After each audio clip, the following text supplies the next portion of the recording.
This is Get Inspired with Dr. Barb. Hi, everybody. This is Barbara Hjertenaes, the host of Get Inspired with Dr. Barb, podcast on education, innovation in education. We always have incredible guests who have something incredible they can contribute to thinking about education, how we can change it. Today, it's not an exception, and I'm so happy that I'm connecting with this wonderful guest. She is in Europe, in Norway, and it's working. And sometimes connection that are more remote works better. They work better than local ones. I don't know how it happens, but it happens sometimes. And also would like to welcome you, wonderful audience. Again, we're going to have a very interesting conversation today, I think, because there is so much that both of us share, but also her expertise is a little bit different than mine, not so much in education, but it can, I think, substantially improve how we think about education and changes in education, because I think the reason we are stuck in education is that we keep doing the same thing and we never think about, hey, if it doesn't work for our kids, maybe we're not doing it right. Maybe we should look at how others look at different systems and what we can do to make this change. So I would like to welcome her very warmly. Hello, Valeriya. How are you doing today? I'm doing so perfectly. Thank you so much. It's a huge privilege and honor to be surrounded by you and Carmel. I know we are a powerful trio now. She is watching and listening. I know she's there laying with us. Yep. Actually, we are talking about dog. Family member, and I have my also maybe not here, maybe next time. It's also her name is Chanel. It's Winner. She has a little bit more energy just to lay down, so maybe for first conversation we can have a trio. So I feel so honored.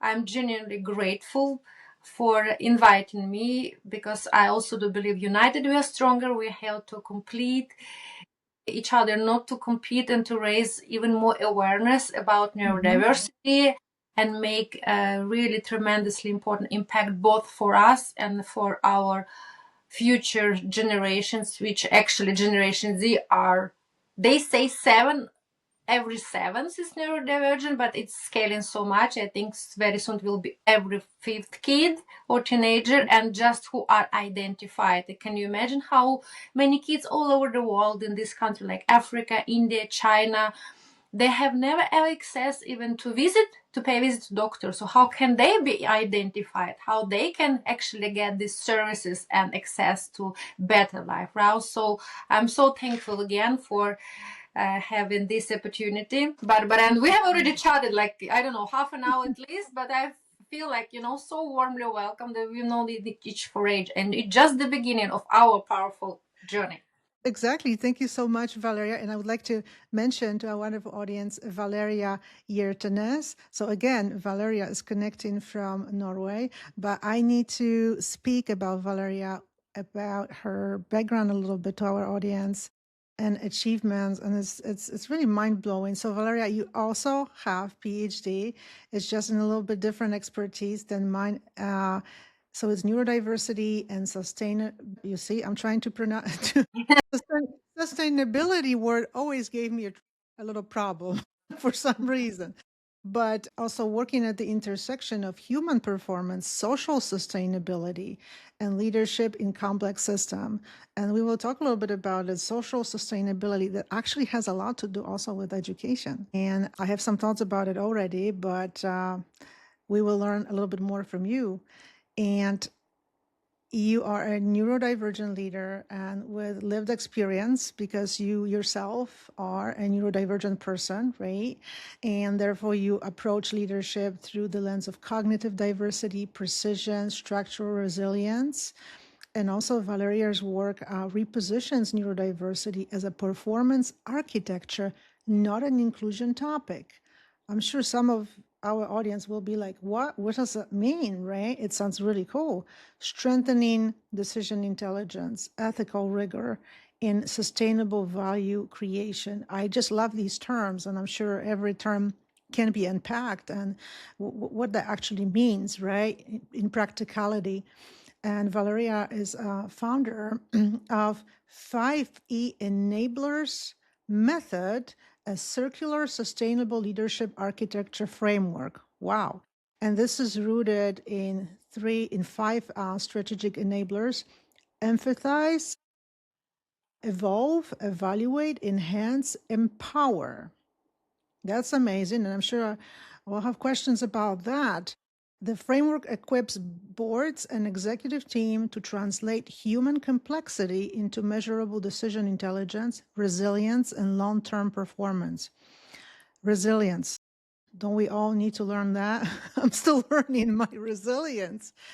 Valeriya has more than 15 years of cross-cultural leadership experience, has held senior roles across multiple countries, continents, and sectors, including corporate consulting, international enterprises, charitable foundations, and human rights, and focus initiatives across Eastern and Western Europe. You are fluent in 7 languages. That's just amazing. Also, along with Valeriya's executive work, she has been engaged in initiatives addressing transnational challenges and intersections vulnerabilities affecting displaced and marginalized populations. Very important work. And you are an adoptive parent of, and I'm just like sort of switching from my audience to speaking with Valeriya too at the same time. Valeriya has adopted children from Ukraine and also has experiences with educational system where you are stationed, which means in Norway, right? With all the probably wonderful sides of that system, and maybe there's always some kind of improvement that they can work on. I'm sure you're nodding, right? I think there's hardly ever a perfect educational system. Maybe Finland is as close as possible to some kind of perfection in my mind, my understanding. Valeriya is a global keynote speaker, author, mentor, coach, and award-winning podcast host. And I could read more and more, but this is just such an incredible list of your achievements and focus. And I have to ask about sustainability leadership. If you could explain to us what that even is, to someone who has no clue, right? Who has no clue about it, what it is and what it does to make the world a better place.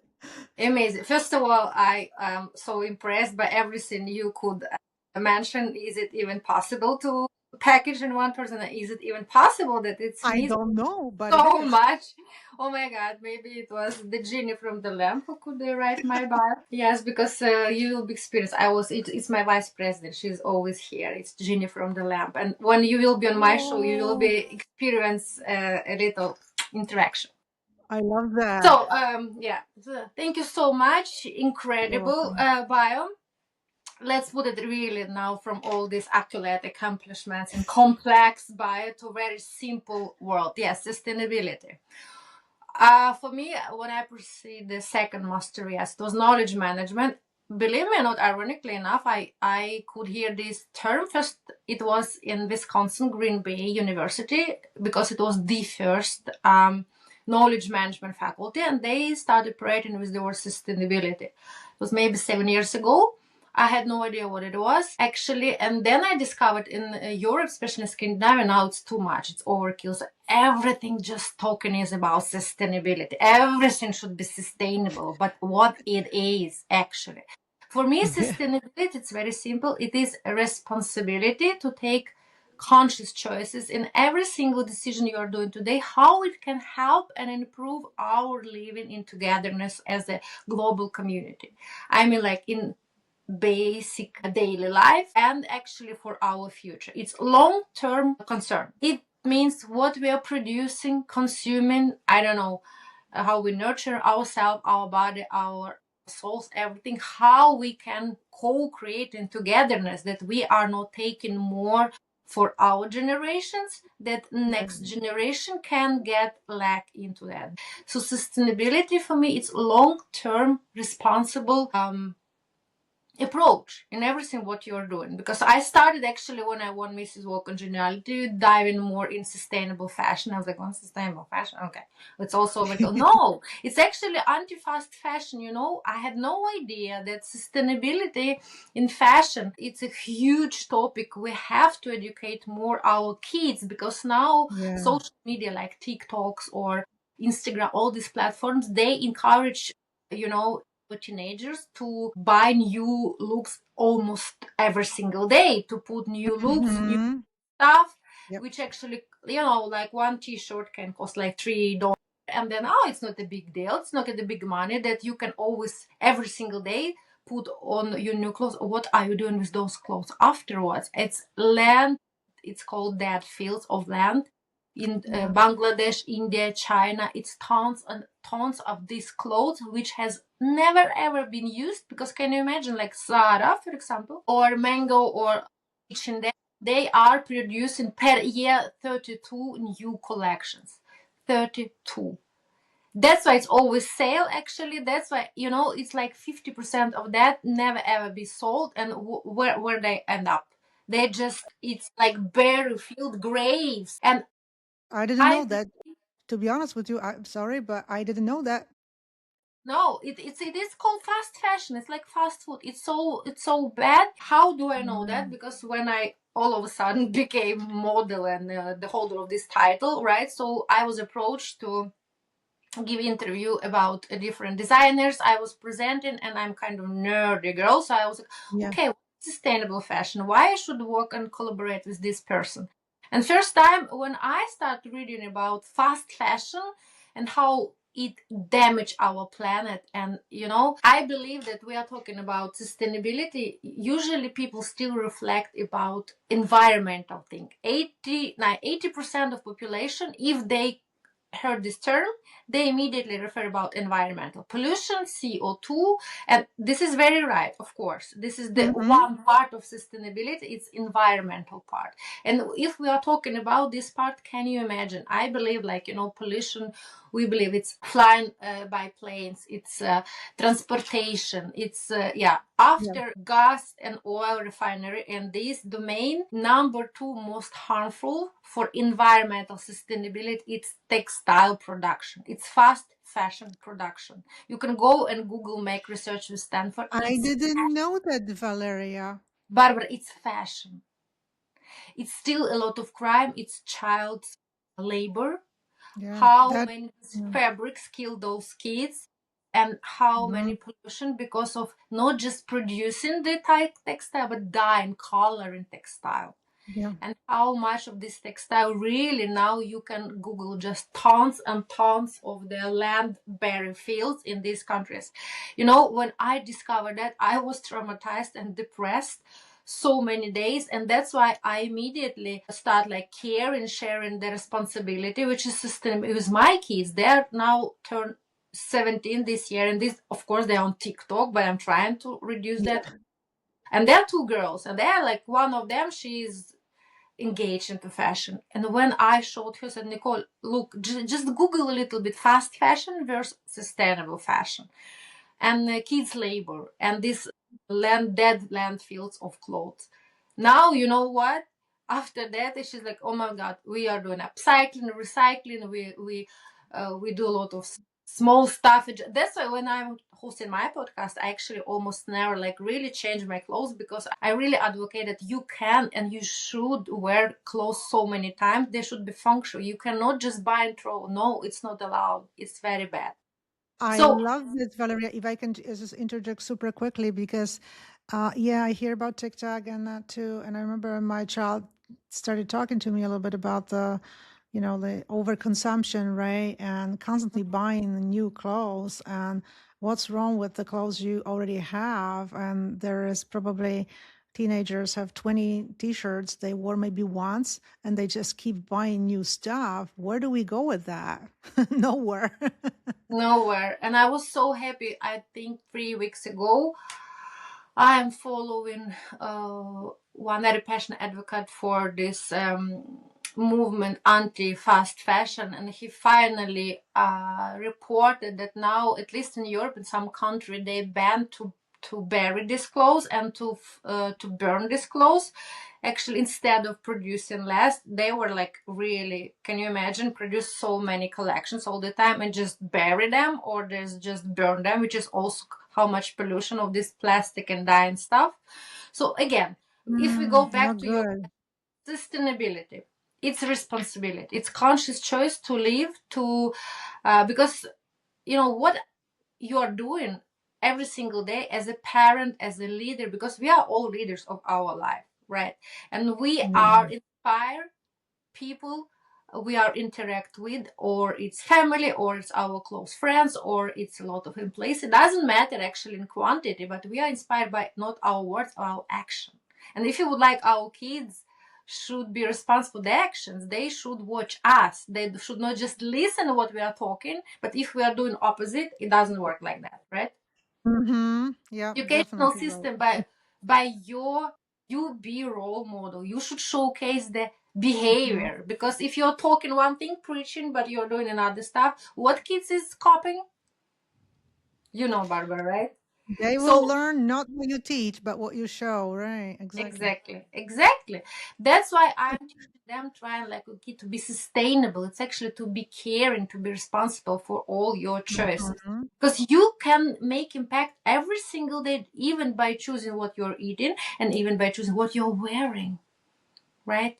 That's why Totally. environmental part of sustainability. But what I am advocating and also teaching through my life, and actually PhD research, sustainability, it's a holistic approach of three domains which actually are equally important. This is, like I mentioned, environmental part, it's economical part, and it's social Yeah. sustainability. It's Yeah. people, profit, planet. And they, like, for me, for neurodivergent person, the most important I'm advocating for, that we always should start with social part, because it doesn't matter what, it's us who impact both economical decision and environmental decision. So sustainability, like I said, holistic approach, people, profit, Mhm. planet. But I would prefer how we actually interact first and raise awareness impact about social sustainability. And here we are talking about diversity, inclusion, neurodiversity and inclusion, how it should be managed. And then we can make the right decision, conscious, responsible, sustainable decisions in environmental domain and economical. I hope it was not that complicated, because you asked me to actually explain a little bit in simple Thank you words, but so I much. think. I understood it perfectly. I understood it perfectly. So I'm sure our audience will too. And thank you so much for this explanation. The social part of it, and you mentioned the social part of it, diversity here plays a big role. And, I actually, what I did, honestly, just Googled something like social sustainability in education. And I don't Mhm, mean necessarily higher education, mhm, but just for something that really applies to, our children throughout their whole educational career. What it says here, it should be focused. There's different aspects for mhm, curriculum. So what kids really learn, incorporating social sustainability topics into various subjects. To be honest with you, I heard the word sustainability and I heard it even at my university, but I don't ever hear it in terms of education and improving education in the United States. mhm, Here it is. And I found some articles on that, but they all come from Europe. That's really interesting. But again, I didn't have time to like really research this, but I just checked a couple things. How about this? Community partnership, collaborating with local organizations to enhance educational experiences. Do we do it here in the school system for children to enhance their educational experience? Not that much, very marginal. So here it is. Student engagement, how about that? Encouraging student participation in decision making and community projects. mhm, Encouraging student participation in decision making. How much do students participate in any kind of decision making as far as what they learn and how they learn? And, I can add also parents to that picture. So I am in New York State. When your child is in high school, you have some really rigid ways of how the high school is done, and you don't really have anything to say. So just looking at this term of sustainability in education, if we focus on it, my question is, where is all that? Where is sustainability focus in education? I don't really see it here. How about this? Professional development, training educators on social sustainability principles and practices. If you ask any educators here if they are being trained on social sustainability principle and practices, they would probably open their mouths like, what are you talking about? Yeah, what Right? is? So in education, exactly. And they would open their mouth, they would open their eyes. It's like, what are you talking about? So in education in the United States, and again, I can't speak about many countries. That's where I am, but I know a little bit about education in Poland. I know about education in Finland because we learned about their system quite a bit and went and visited their schools. But there is nothing about sustainability, social sustainability in education.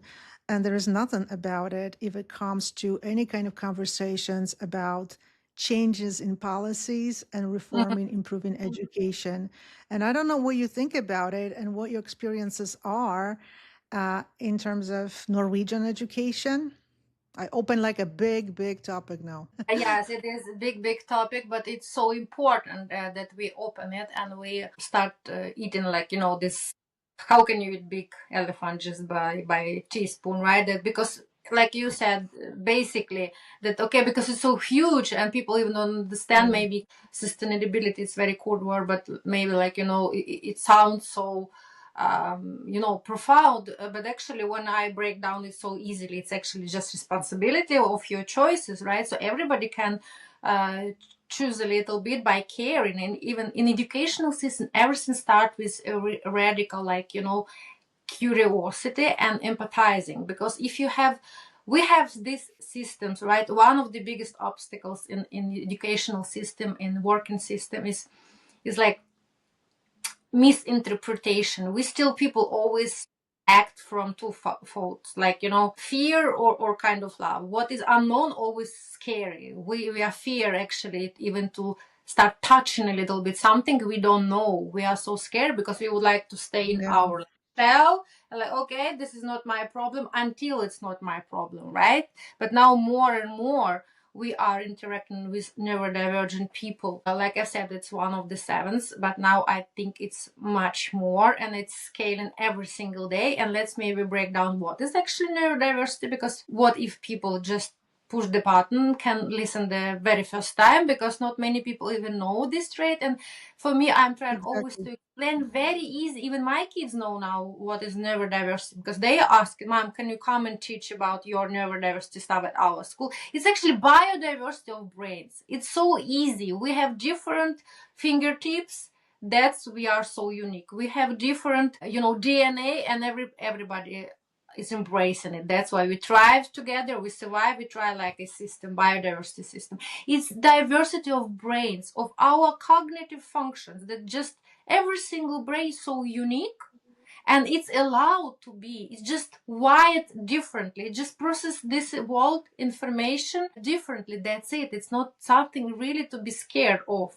We should really, like, but the problem is we still have this system which really embraces and encourages everybody to think at the sameness. We are still in neuro, Mhm. like, typical tunnel, and we have still the system that asking all the time how all this atypical, like, minds works, why they don't fit in our system, how we can fix them. But the problem is we should not fix us all the time. We should Right. actually encourage and teach this system to evolve. It's two-way street. How we should meet Exactly. point, Mhm. right? It's not us all the time that we should think we are not enough, we are not good enough, we are broken, we are disordered, we are disabled. Come on, we are propelled this society, we're engineering all innovative solutions, right? And still we don't fit in. This is ironical. We're stuck on the fridge and it's killing us. So in Norway, yes, we are talking more and more about this. It's more collaboration between parents, between kids. It's maybe not that rigid as, at least I have no much maybe experience. I could school myself in some like grade like in US, but not maybe like in full scale. But I do remember how it was in Soviet, because I made in Soviet. Oh my God, you could never ever mention that you are a personality or individual with your own traits or approach or way of thinking. What do you mean? Everybody should be totally the same. We had to look the same because we Yeah. had this uniform, right? And it was totally like, and the tradition, and it was like, okay, traditional educational system were designed just for standardized hard learning patterns. And when you think differently, you will be very easily labeled like, difficult, distracted, Yeah. oversensitive, over perfectionist, too much, too intense. Everything is too. And you put this label even from very young stage of the kid, and kid should bear it like a heavy, like it's trauma, right? And now I think a lot of people, what's going on in tendency that now, instead of actually using the time and caring too much and giving so much time to conversate with our kids, we are so easy just to give even them not labels but like a lot of diagnosis. And actually, what's happened, I can see in Norway that they put very quickly kids with this and other type of label and on medicine. It's not like I'm against of medical treatment and in like therapeutic effect, but it should not be in the lack of actually time that you are spending with kids, time that you are actually asking about how they think, how we can adjust this system, because sometimes we don't actually Yeah. talk the huge adjustment we have to change. It should start with educating, but then with empathizing, like and really, like, first we are grown up should evolve so much that we should understand there are cognitive diversity, which is not from the, like, lens of lack, that it's deficit, it's really strength, right? Because we can see Right. that this is superpowers, because many neurodivergent kids and students, they have, these superpowers like heightened pattern recognition, deep analytical thinking, strong emotional Mm-hmm. sensitivity, intense curiosity. They can sit and be with the sustained deep attention and concentration about one subject. And they are actually in old times they used to call be genius. Now they all call like, disabled, disordered, and all that stuff. So I think the most important for us, for grown-ups, to start managing this process. That's why I'm advocating for neurodiversity and sustainable leadership or management, because to raise awareness, Yeah. it's nice, it's already a very nice first step, right? But it's not enough, because many people still believe that in companies, in school, diversity representation, it's already enough. Okay, they like, they tick the box. Okay, we have hired, we have recruited this gender, like 50 gender or 40 gender of this, and this ethnical diverse or cultural, and that's Yep. it. And they forget, but actually the managerial Mm-hmm. approach, what we should do to leverage the traits and talents and how we can benefit from this uniqueness, and especially cognitive uniqueness, nobody talking about that, right? It's too much. Then we should change the whole system. Valeria, I have to agree with this. Unfortunately, not that I want to criticize my own system in which I work with, but I have to say something about it. Diversity and inclusion, the focus is mainly on race and gender. And I don't hear so much about neurodiversity. And when you think about it, all genders and races have people who are neurodivergent. We should be really focusing on that a lot. And we don't as much. Young people struggle not only in school and especially in high school, but also then in college. There is still struggle when you're neurodivergent, with as far as understanding of your needs and how you learn, because professors, teachers don't really learn about it when you think about it. And I teach teachers, future teachers, and current teachers.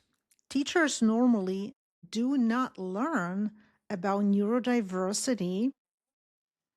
The only time they learn a little bit is when they talk about, like, how you should differentiate instruction because everybody has different needs, a little bit like that, maybe one course. And then there is teachers who work with predominantly populations of children who are so-called labeled disabled, so they have autism or something else, and they learn different strategies and routines how to help these children.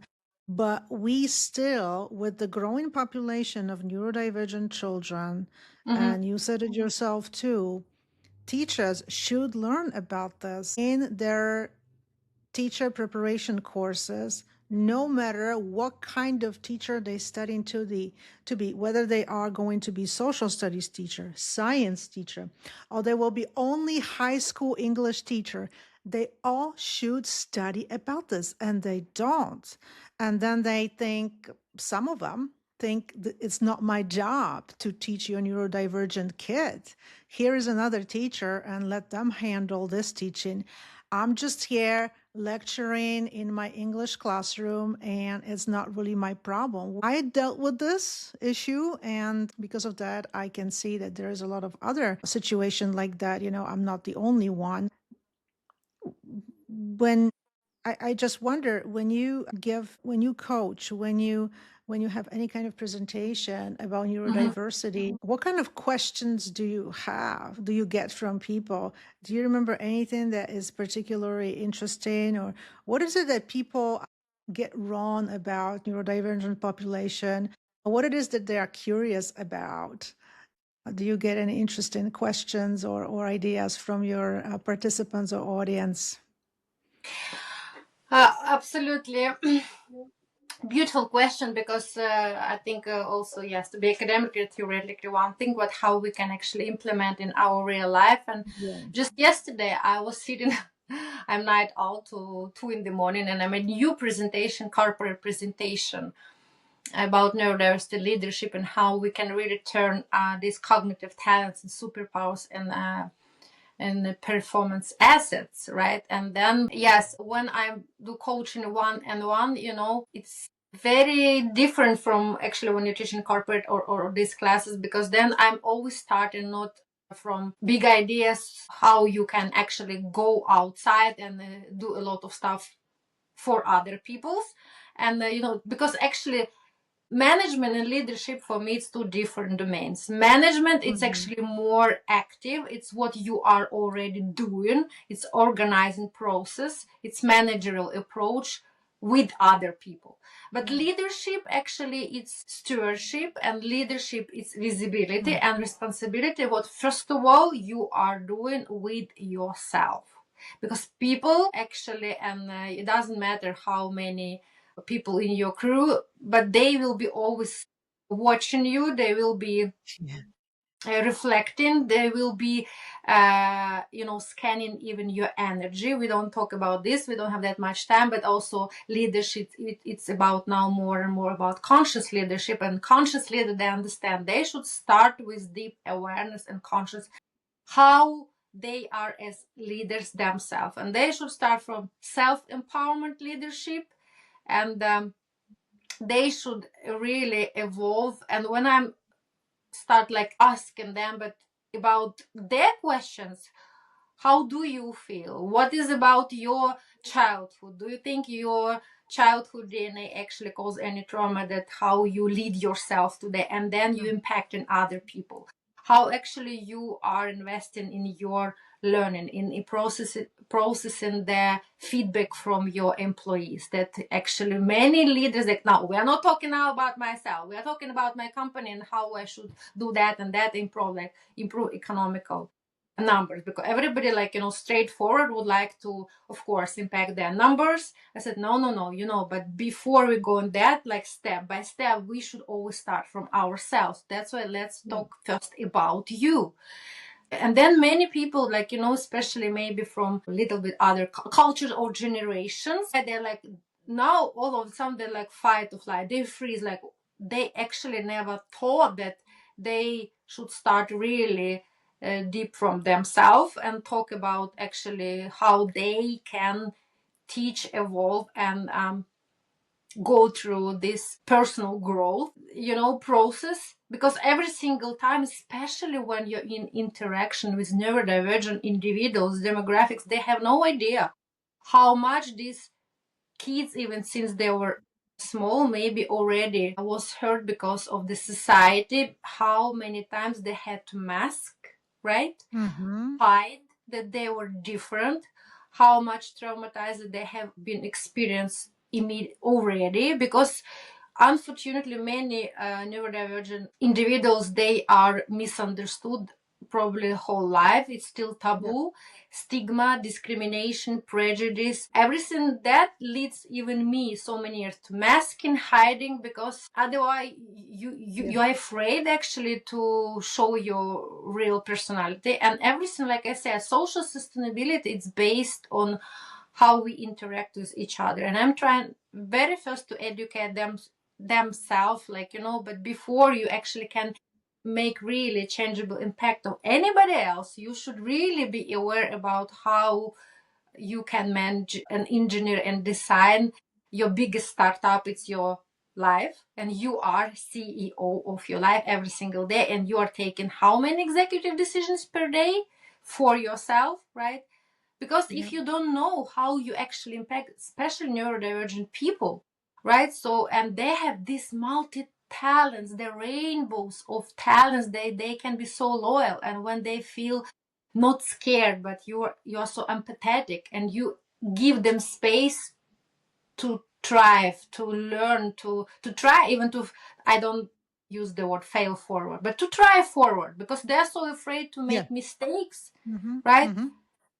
So then you can get very special environment that all these people, they can really innovate, they can create, they can sit hours and hours to find the solution, multiple solutions to your financial problems, or something. But many workspaces, because leaders, they are not conscious about that themselves, it's always they are pushing on constant multitasking. It's rapid social processing that people all the time should be. It's unstructured communication. It's everything starts from actually you are not aware what kind of leader and person you are. So for me, it was like the big difference, when you start cooperating, like course and just first, and I'm always my first it's actually empathize and evolve. And then people like, no, no, no, we are not like many. No, it's not about me now. It's about my company. I said, yes, that's why it's about you now. Yeah. So this is Mm-hmm. like transformative approach, and more, I think executives, they try to understand it's not just about purpose, profit, title. It's not about that anymore. Everything changing so fast. Every business model can be copied. Everything can be stolen. Or now we are in the war. Everything you can miss Yeah. actually materialistic thing like that.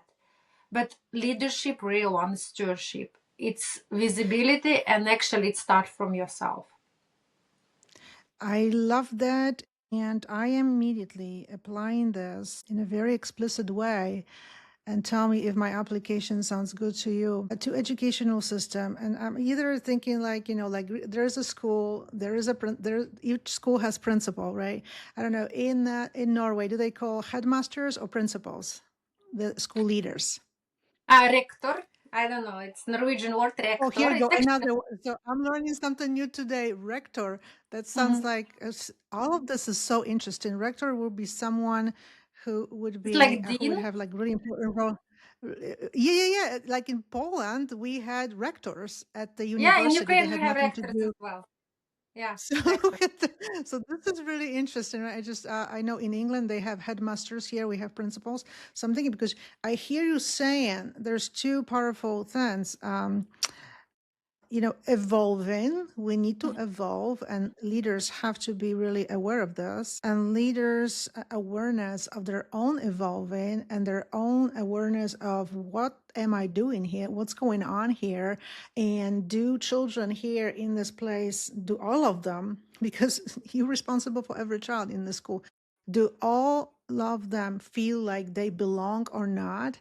That's how I'm starting to apply your thinking. And what that tells me is we really need school leaders, school principals, headmasters, rectors, whatever you call them, who are more aware of this, really. And my worry is that not all of them are, because that's how you can really start something, implement some kind of change in the school. It's often very hard for a single teacher to do it. Of course, they can do whatever they can in their classroom, but it really comes so much from the leadership. The leader sets the tone. And how do we, if do we, when is the last time a school's leader asked the question, how am I doing here? And how are my kids doing here? Does everybody feel like they belong here? We know that neurodivergent kids often feel like they don't belong, right? Yeah, And yeah, they have this feeling throughout the whole education. And sometimes it gets even worse in high school. Instead of getting better, sometimes it yeah. gets even worse. And this is kind of a missing piece for me. And I don't know if you agree with my evaluation a little bit based on what you talk about leadership. Absolutely. My academical pursuit in PhD started actually to find the gaps between different educational system and managerial system, and it was comparative analysis between. We have special, which is called Scandinavian-based model of leadership. It's a transparent and trust-based model. It's how much trust actually you put in every interaction, and then I compared and interviewed a lot of CEOs, like then principals and deans and rectors in post-Soviet based managerial education system, which is totally still control-based, authoritarian and hierarchy. And if you talk about business corruption, all that stuff, that it's sitting big one kind of tsar with big pen and can decide everything and doesn't need any kind of advices, then these people so far from actually caring how people, even closest one, feel of their actions. In Norway, I can see it's of course much forward thinking, that they have this common decision, right? And they are interact both with their colleagues, that also sometimes can be like, a little bit of weakness, because what I could experience from my posture thing, that not many people really would like to take responsibility. They still want to all the time have this shared kind of responsibility. If it doesn't work, that it could be like, chance, oh, it was not me, it's ours, because when it's ours, it doesn't Yeah. belong to anybody, like concrete. So that's why it was for me very important to find out what is the best system. We should start from control and spicy a little bit with trust, or we should start basically with trust, spicy with control, that we can have the best knowledge sharing, was my idea. Because knowledge sharing is so important, especially when we talk about neurodiversity. Education, it is the most important, tool, it's a power, right? But even to provide Yeah. the courses, the small seminars that, like you said, rector or dear principal should even be conscious about finding time and budget, right, to give a course to teachers about neurodiversity.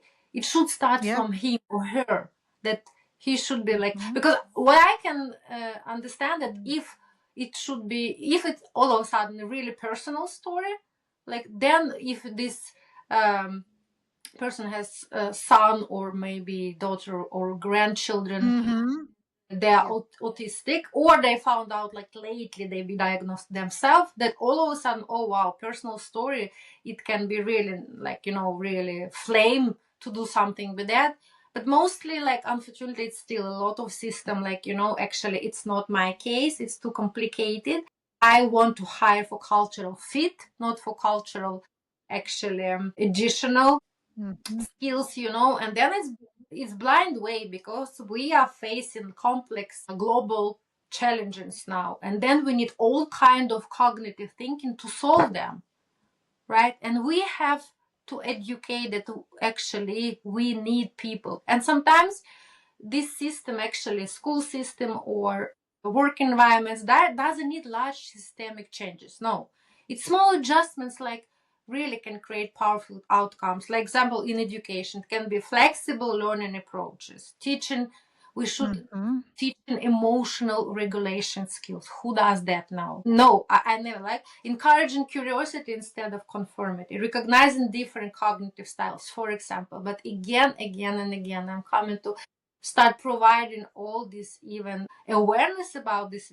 It should start from being so in connection with who you are, what kind of, like you said, core values you have, right? It should be with awareness and deep consciousness and the state already of evolving of the person who is in leadership charge. Because if she or he doesn't understand the value in that, it will be like, no, why should I put my budget like in this extra course? It's not my domain. We have like kids or teenager psychiatry, it's their job. No, it's not. We should really stand all together, right? And we should all together try to make clear communication in our educational systems, more structured like workflow, flexibility in how we can provide the task, how tasks can be completed. Very important about understanding sensory and attention difference. All kids, neurodivergent kids, they are so sensory sensitive, like me as well, Mhm. right? Because even teachers, they don't know when they put explanation about subject in long verbal constructions. Immediately Mhm. for my kid, for Michelle, and for me, it's cognitive overload. After three, Yeah. 4, 5 words, my brain is cutting off because it's so Yep. concentrated on the maybe first part, and then the rest, maybe it was the most important statement of actually what she wanted to say would be in the last part, but already my brain doesn't digest and proceed this big long, and teachers should know that, right? So it's a lot of what we can do, but it starts with education.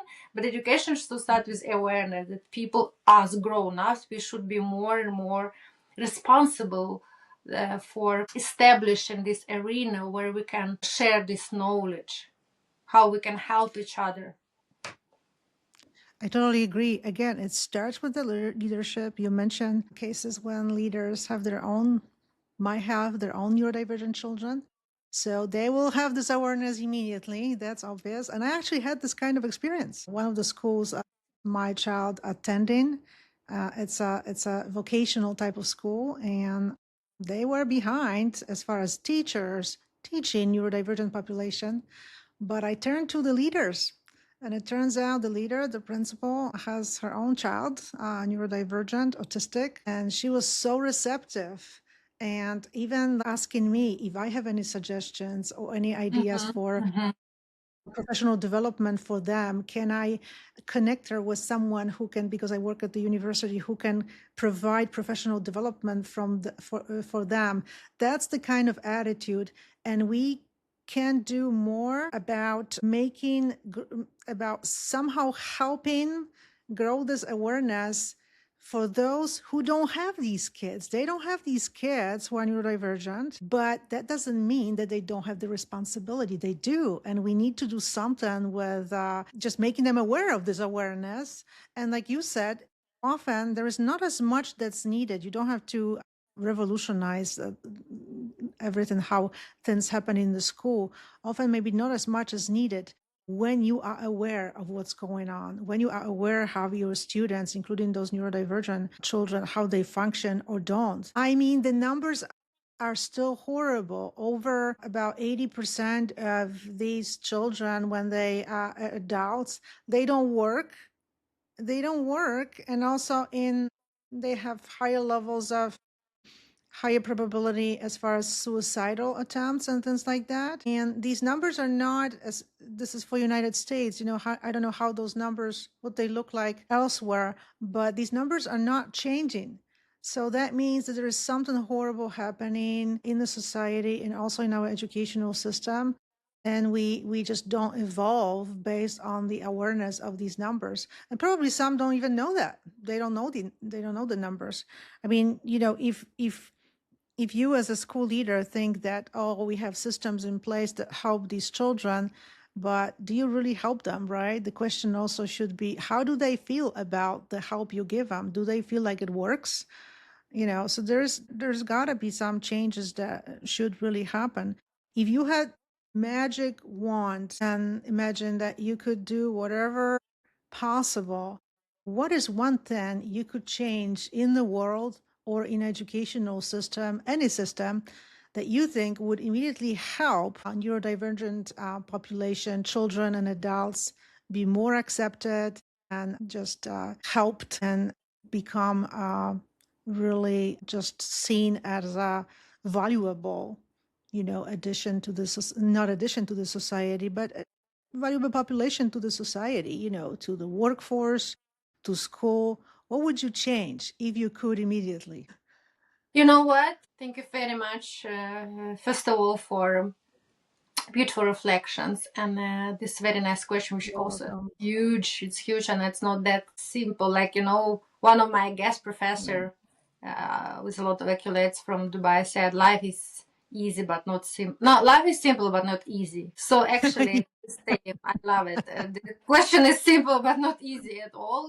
Like again and again, it's about awareness and deep consciousness that every single day you are a responsible citizen of this community, global community, and you can really impact it. And again, we should understand that when we are grown ups, we came to the stage and state of our life that we are, as I have mentioned, leaders of our lives. And first of all, then we are the role models for our kids, that they go to school, and we all of a sudden believe that we are outlearned, we're outschooled, when it just now our kids go to school, and we are just their parents, and sometimes we gather there when we are called to join, I don't know, some meetings at school. But like you and me, we have started our conversation before recording that kids, especially which feel marginalized and not seen, not valued at school, they suffer so much, and actually they don't,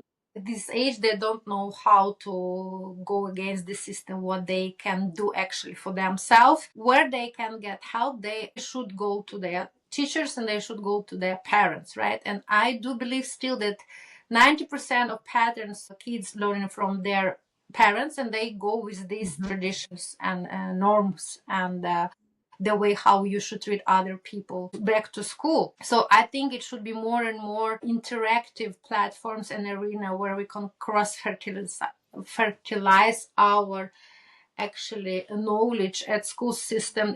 I mean, it doesn't mean that it just our kids should go to school and we are so distant from that, but it should be regular also meeting between parents and teachers, like normal, like every maybe once at least per month, that we should be aware what's going on in this school, what's going on in the classroom, and how we as role models, as parents, can immediately help to our kids, help to each other.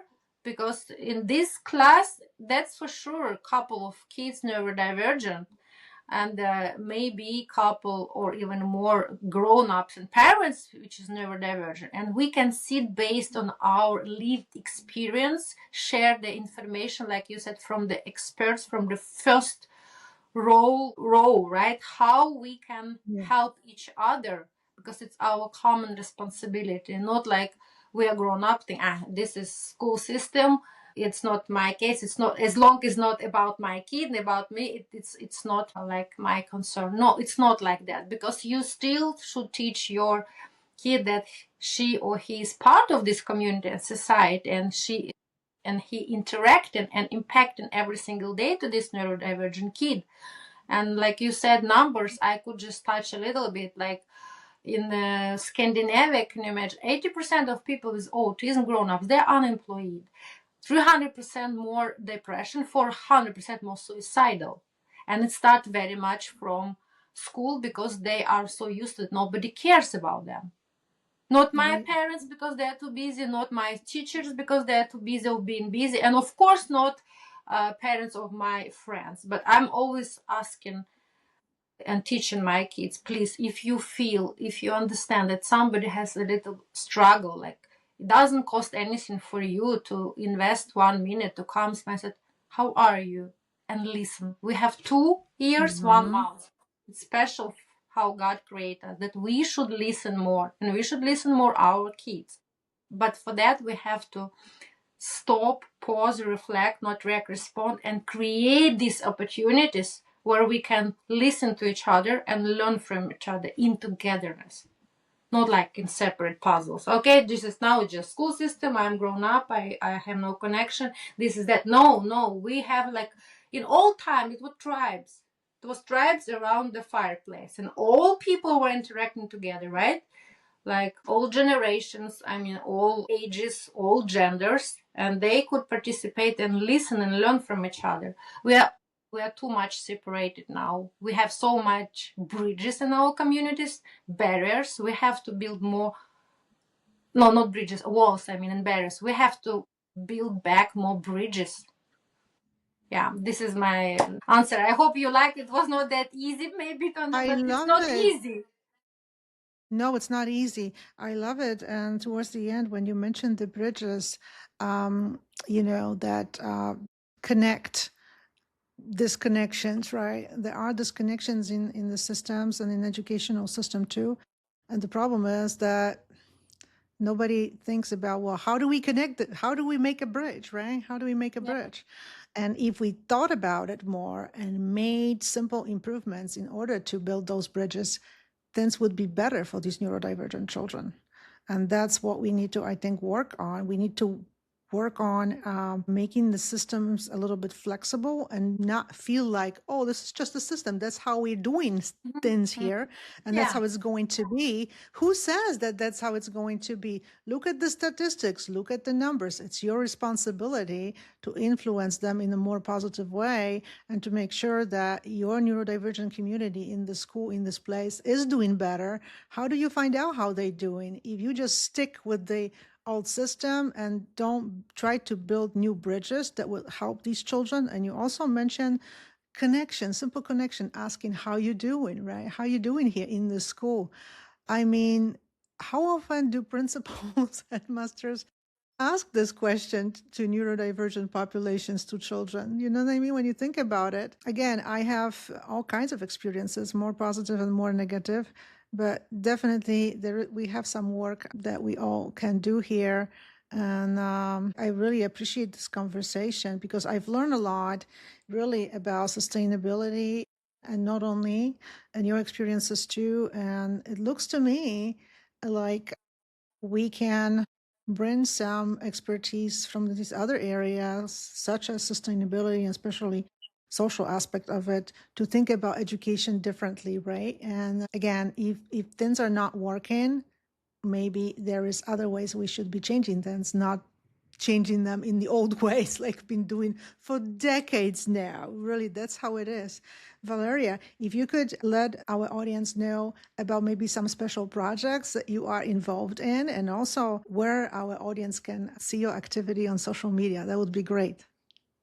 Thank you so much. I'm still very You're humble welcome. and I'm still learning and people pleaser healer that I cannot praise myself actually. So, but I You're think awesome. by helping others and making this impact and together that we should share where we can find each other, right? So you can always, Yeah. I do love interactions. I do love answering myself and being engaged and evolved, and because I do believe in every interactions we are both students and people and teachers still, so that's why I'm always personally engaged with my audience, so you can always find me and write message on my Instagram platform at Mrs. World Congeniality or Valeriya Hjertenaes. I'm very active on LinkedIn. It's the same, my name, Valeriya Hjertenaes. Facebook less, maybe. I'm trying to put my digital detox and less digital time, more time with my kids playing in the nature. So Yes.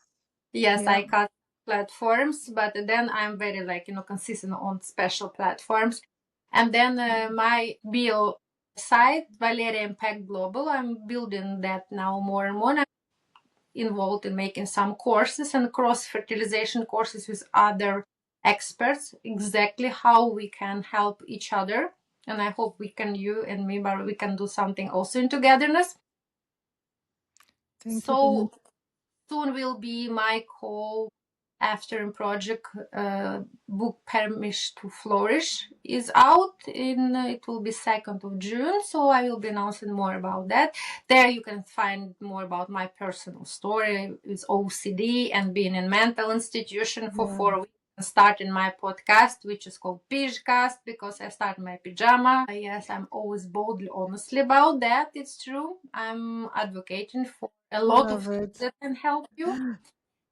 So yes, a lot of projects collaborative for creating more arena like immersive space for executives, or not just we're all executives in our lives. We're making some Yeah. Yes, with one a perfect inspirational play for me, guy who is a founder of Tribal Leadership, and we're having this special course about neurodiversity leadership and tribal leadership, how we can actually merge them with experience from indigenous people in North Thailand. So it's a lot of nice projects that people can always find me and give me a message, and I will be more than happy to collaborate. I do love collaborations. It's my jam. It's true. I still believe united we are so much stronger. We are here not compete. Oh my God, absolutely not. So please welcome to find me and see how we can co-create more impactful magic in togetherness. Thank you. Thank you so much, Valeria. Yes, I can say right away when I got to know you, and we have to say that we have not known each other for a long time, but it feels like we do, because when people who like collaboration, interaction, when they connect, they know right away. It's like, oh, I feel like I've known this person, because it's just Yeah. the spirit of collaboration, right? Connection Mhm. with another human, and trying to do things together to improve, because one person really can do a lot, but collaborations are always stronger. I always had this feeling, and that's really uh, I built my career on collaboration. Hey, in research, that's really did. I hardly ever really did something totally only on my own. Always learning from others and working together. I really appreciate this wonderful chat with you today, and I would like to encourage our audience to follow Valeriya on the platforms she mentioned. As you can see, she's got a lot to offer, and also a lot is in progress, in the works. So when that happens, when the book comes out, I'll be so happy to share. And our wonderful audience, please make sure to follow the show, get inspired with Dr. Barb, so you don't miss an episode, and share and let us know also what you think about the issues and ideas we talked today about. I really appreciate it. And thank you so much, Valeria. And bye-bye, everyone. See you on social media. Thank you so much, and let's bridge more in togetherness, because you know, to make a really strong bridge, it takes a village, right? Okay, you can do it yourself, but how many strengths, efforts, and time it will take to make this bridge alone, right? But again, bridging is everything, not barrier. Let's vote for strong bridging, not barrier. Thank you so much for having me. It was really, really great pleasure, and I am happy to know you, Barb, and I'm sure we will create more bridges in togetherness. Exactly. I'm so ready for it. Thank you so much, Valeria. It was wonderful. Thank you so much. Bye bye, everyone. Thank you, audience. Bye bye. Thank you so much. This is Get Inspired with Dr. Barb.